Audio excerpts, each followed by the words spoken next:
1969. Somewhere inside the R.J. Reynolds headquarters, someone types a memo. 7 words.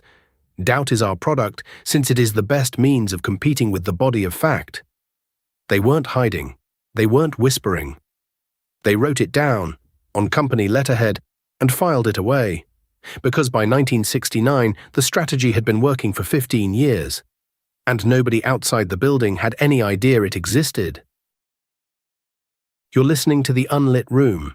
Every story in here actually happened. That's the part that should scare you.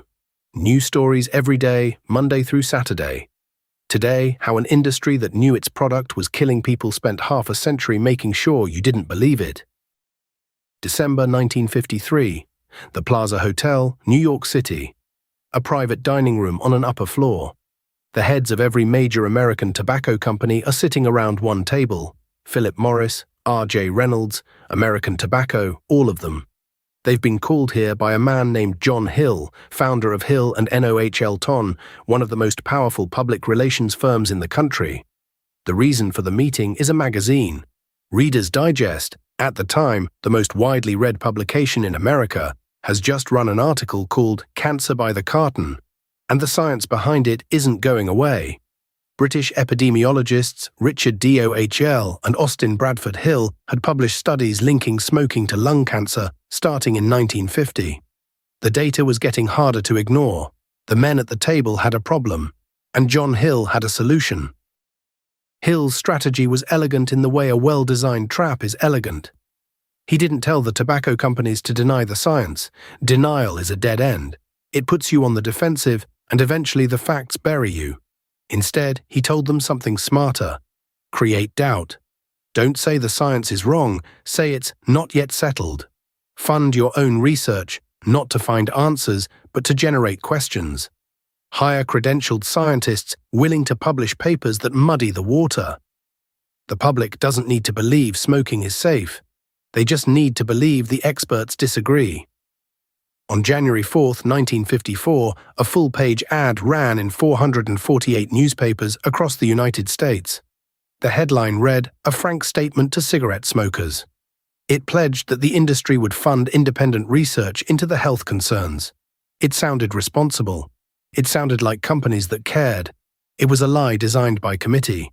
The ad announced the creation of the Tobacco Industry Research Committee, the TIRC, on paper an independent scientific body. In practice, a front organization whose entire purpose was to produce doubt. Not findings, doubt. It's worth pausing on the craftsmanship here. Hill didn't invent lying. Corporations had lied before. What he invented was something more dangerous, a system for making the truth look uncertain, a machine that could run for decades without anyone pulling the lever. Micro Cliffhanger 1. And for the next 40 years, that's exactly what it did. But the machine had a flaw. It left a paper trail. Throughout the 1950s and 60s, the internal documents piled up. Tobacco companies were running their own research, real research, not the doubt manufacturing kind. And the results were unambiguous. Their scientists knew. Nicotine was addictive. Smoking caused cancer. The executives read the reports, and they kept selling. In 1964, the US Surgeon General released a landmark report confirming what the industry's own scientists had already told them. Smoking causes lung cancer. The tobacco companies responded the same way they always did. They called for more research. They questioned the methodology. They funded more friendly scientists. 5 years later, that internal R.J. Reynolds memo laid it out in language so blunt it reads like a confession. Doubt is our product, since it is the best means of competing with the body of fact that exists in the mind of the general public. They weren't confused about the science, they were at war with it. The phrase "doubt is our product" would eventually become the most cited sentence in the history of corporate accountability literature. But in 1969, it was just a memo in a filing cabinet. Nobody outside that building would read it for another 29 years. Micro Cliffhanger 2. Because the filing cabinet was about to be opened, and what was inside would cost the industry $206 billion. April 14, 1994. The United States Congress, a hearing room. 7 men in suits stand up, raise their right hands, and swear to tell the truth. They are the CEOs of the 7 largest tobacco companies in America. Congressman Henry Waxman asks each one the same question. Direct, simple. Do you believe that nicotine is addictive? One by one, all 7 say no. Thomas Sandefur, CEO of Brown & Williamson, looks directly at the committee and says, "I believe that nicotine is not addictive." The moment was broadcast live. Millions of Americans watched 7 executives, under oath, on camera, deny what their own internal documents had confirmed for decades. It was the most expensive lie in American corporate history, and it was about to unravel. 1998. The Master Settlement Agreement, the largest civil litigation settlement in history, $206 billion over 25 years. As part of the settlement, the tobacco companies were forced to do something they'd spent half a century preventing. They had to open the filing cabinets. 14 million pages of internal documents, memos, research reports, marketing plans, strategy decks, every one of them made public. The documents revealed that the industry had known since the 1950s that smoking caused cancer.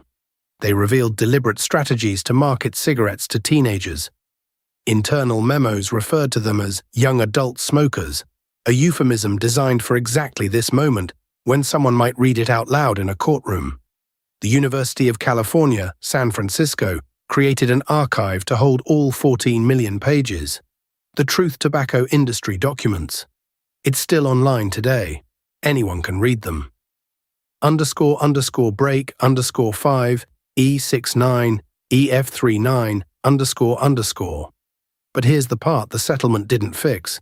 The strategy, the doubt machine that John Hill built in that Plaza Hotel dining room in 1953, it didn't die with the tobacco industry.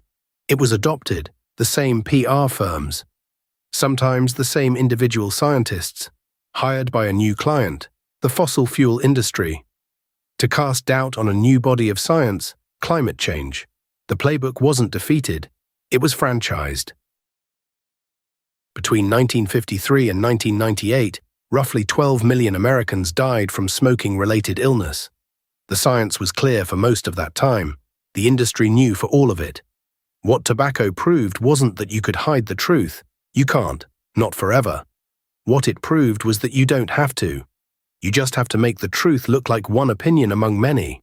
You just have to make doubt feel like fairness. And if you do it well enough, you can buy yourself 50 years. The room where that strategy was born was well lit. The men who designed it could see exactly what they were doing. If this one kept you up tonight, good. New stories every day, Monday through Saturday. Subscribe so the next one finds you too. Follow the Unlit Room wherever you listen. Tell a friend, but maybe don't tell them it's all real until after they've finished. Full story on the main channel. Follow if you're wide awake. That was the Unlit Room. See you in the dark.